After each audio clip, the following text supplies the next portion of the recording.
આત્મીય યુવા પર્વની તૈયારી પૂરજોશમાં ચાલી રહી છે। 27મી તારીખે સોખડા સ્થિત આત્મીય પર્વ ઉજવવાનો છે।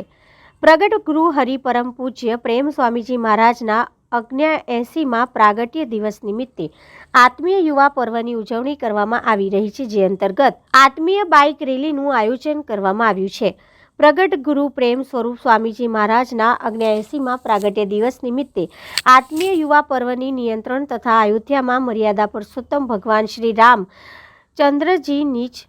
મંદિરમાં બિરાજમાન થશે એ પ્રાણ પ્રતિષ્ઠાનો દિવ્ય સંદેશો ધર સુધી પહોંચાડવા માટે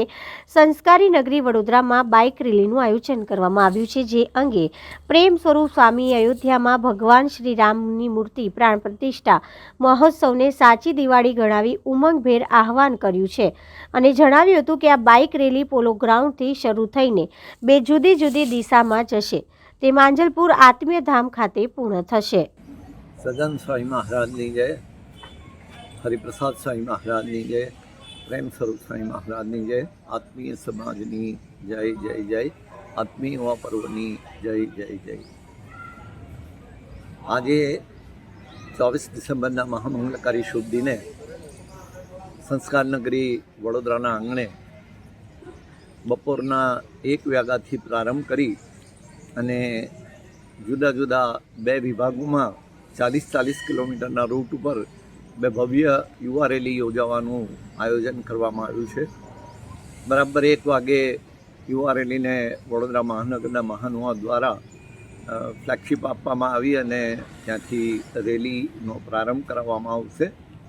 અને વડોદરા મહાનગરના જુદા જુદા વિસ્તારોમાં આત્મીય યુવા પર્વનો સંદેશો ઘર ઘર સુધી પહોંચે અને યુવાનો ખાસ કરીને આ યુવા મહોત્સવમાં પધારે અને યુવા પર્વમાં આવી અને પોતાના જીવનનું ધ્યેય નિશ્ચિત કરી શકે, પોતાના જીવનમાં સાચા અર્થમાં ચારિત્રવાન, સદાચારી, સંસ્કારી બનવા માટેનો એક અદ્ભુત સંદેશો અને સાથે અનેક સંતો મહાપુરુષોના આશીર્વાદ પ્રાપ્ત કરી શકે એવા મંગલમય હેતુથી યુવા પર્વનું આયોજન કરવામાં આવ્યું છે। એની સાથોસાથ યુવા પર્વના સંદેશની સાથોસાથ આગામી 22 જાન્યુઆરીના રોજ અયોધ્યા નગરીમાં રામલલ્લાના નિર્મિત મંદિરની અંદર પ્રાણ પ્રતિષ્ઠા મહોત્સવ થવા જઈ રહ્યો છે, ત્યારે બરાબર 11 વાગ્યાથી લઈ અને 1 વાગ્યા સુધી જે મૂર્તિ પ્રતિષ્ઠાનો કાર્યક્રમ છે એનું જીવંત પ્રસારણ તમામ સંસ્થાઓ દ્વારા એકસાથે સામૂહિક રીતે બધા મુમુક્ષુઓ નિહાળી શકે અને એ રામલલ્લા નિજ મંદિરમાં બિરાજે છે ત્યારે ઘરોઘર દીપમાલા પ્રગટાવી અને મહાદીપોત્સવ ઉજવવામાં આવે અને દરેક ઘરે પોતાના ઘર મંદિરની અંદર ઠાકોરજી પાસે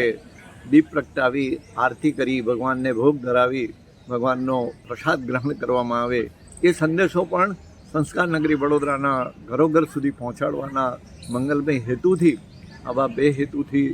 આત્મીય યુવા રેલીનું આજે આયોજન કરવામાં આવ્યું છે। પોલો ગ્રાઉન્ડથી શરૂ કરીને એ યાત્રા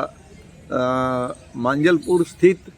યોગ ડિવાઇન સોસાયટીના આત્મીય ધામ કેન્દ્રમાં એનું સમાપન કરવામાં આવશે અને ત્યાં આશરે 5,000 કરતાં વધારે યુવાનો પ્રસાદ લઈ અને આ સંદેશો ઘરોઘર સુધી પહોંચાડી અને 27મી ડિસેમ્બરના રોજ પુનઃ સાંજે 5 વાગે હરિધામ સોખડાની ધરતી ઉપર આત્મીય યુવા પર્વના ઉત્સવ માટે સૌ પધારશે। તો આ દર્શકો અને તમામ મિત્રોને આપ સૌના માધ્યમથી વિનંતી છે કે આજની બાઇક રેલીમાં પણ જરૂરથી આપ લાભ લેવા માટે પધારજો અને આ 27 ડિસેમ્બરના રોજ આત્મીય યુવા પર્વમાં પણ પધારજો અને 22 ડિસેમ્બરના આત્મીય ધામ માંજલપુરમાં મોટા સ્ક્રીન ઉપર આનું લાઈવ પ્રસારણ કરવામાં આવશે, તો એ જોવા માટે પણ એના દર્શનનો લાભ લેવા માટે પણ જરૂરથી પધારો એવી સૌને નમ્ર વિનંતી સાથે ધન્યવાદ। જય સ્વામિનારાયણ।